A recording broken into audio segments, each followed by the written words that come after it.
Hey VGA crew, Mike and Mari here with the question of the week. Question of the week, of course, was, have you ever been punched in the face? And honestly, it's like there's never been a question that was more suited for me than this one. I get punched in the face pretty much on a weekly basis. At this point, I'm actually getting punched in the face twice on a weekly basis. I don't know if you can even see. I'm going to lean in here.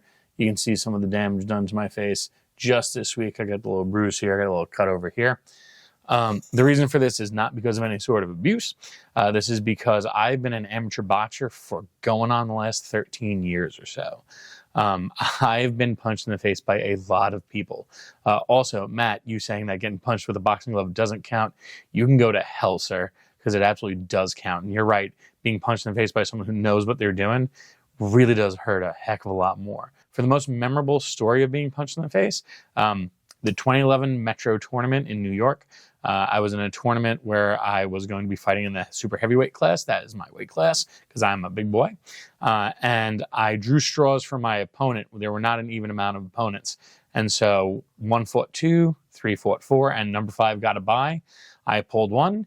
And the other person who pulled a 2 was a very giant man. He was about 6'2", must have been something like 18 years old at a time when I was 30. And yeah, it looked like Mike Tyson in his prime. Didn't faze me, though. I'm used to fighting bigger guys.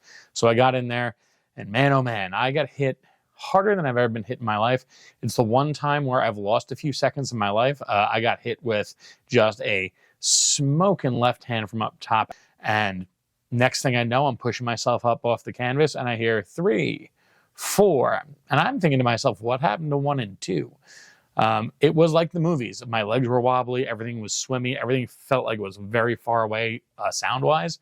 I recovered, hung in there for most of that round, but there was no denying it. He had hurt me at that point, and the ref had to stop it before we got out of the round. It was a clean hit. The man knew what he was doing.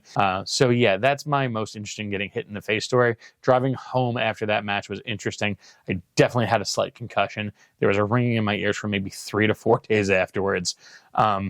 It was interesting to say the least. But yeah, no, and fun news, I actually am looking to have a fight in the next 2 weeks. Those of you at Fitness Time who have seen the pictures I've put up already.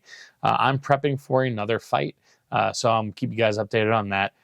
Getting hit in the face, yeah, it kind of sucks, but it also can be kind of fun. Thank you for being with me this week, guys. I look forward to being with you again next week.